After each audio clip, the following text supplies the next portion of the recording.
Sketchbook, 1986. In the dimly lit basement of the Panama Hotel, Samantha drew a deep breath and blew the dust off the cover of a small book. "Look at this," she said.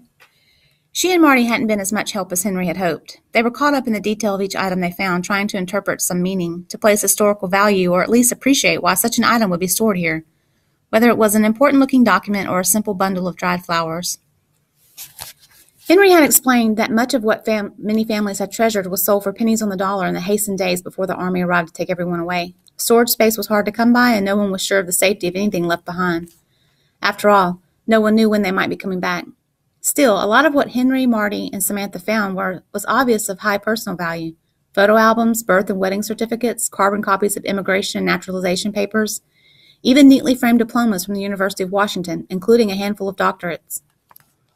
Henry had paused the first day to look at some of the photo albums, but the sheer volume of belongings kept him focused on what he was really looking for. If he didn't breeze past all else, he'd be here for weeks. "This is incredible. Look at these books," Marty said from across the dusty basement. "Pops, come look at these things." Henry and his makeshift crew had been mining the luggage for old disc records for 2 hours. In that time, Henry had been called over to ooh and ah over piles of costume jewelry, a Japanese sword that had miraculously avoided confiscation, and a case of old brass surgical instruments. He was growing weary from the novelty of the hour. "Is it a record?" he mumbled. "Sort of. It's a record of something. It's a sketchbook. A whole box of sketchbooks, in fact. Come check them out." Henry dropped the bamboo steamer he had been taking out of an old shipping trunk and shuffled over boxes and suitcases as quickly as he could. Let me see. "Easy now, there's plenty to share," Marty said. Henry held the tiny sketchbook in his hand. The dusty black cover was old and brittle. Inside were sketches of Chinatown and Japantown, of the piers jutting out to Elliott Bay, and of cannery workers, ferry boats, and flowers in the marketplace. The sketches looked rough and imperfect, occasionally dotted with little notations of time or place. No name was written in them, none that he could find anyway. Marty and Samantha sat on suitcases beneath the spotlight of a single hanging bulb, paging through the sketchbooks. Henry couldn't sit. He couldn't stand still either. "Where did you find these? Which pile?" Marty pointed, and Henry began digging through a crate of old maps, half-painted canvases, and jars of ancient art supplies.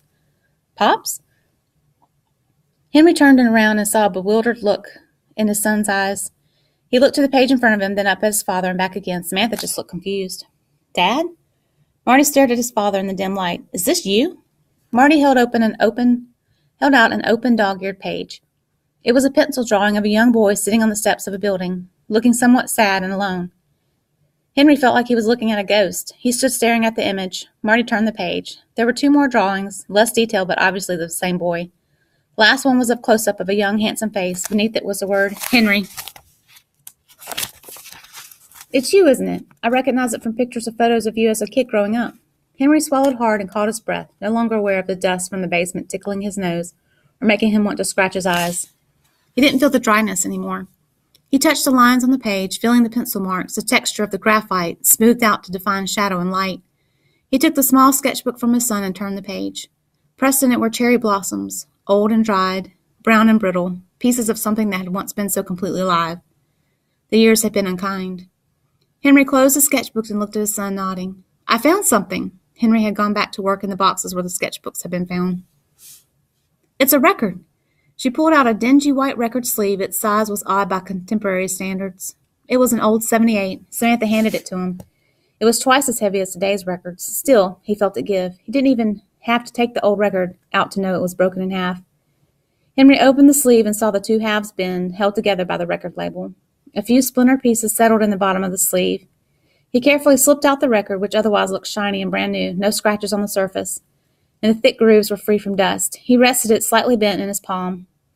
As it reflected in the light, he could make out fingerprints at the edge of the vinyl, small fingerprints. Henry placed his fingers over them, sizing them up. Then his hand drifted across the label, which read, "Oscar Holden in the Midnight Blue, the Alley Cat Strut." Henry breathed a sigh of quiet relief and sat down on an old milk crate. Like so many things Henry had wanted in life, like his father, his marriage, his life, it had arrived a little damaged, imperfect.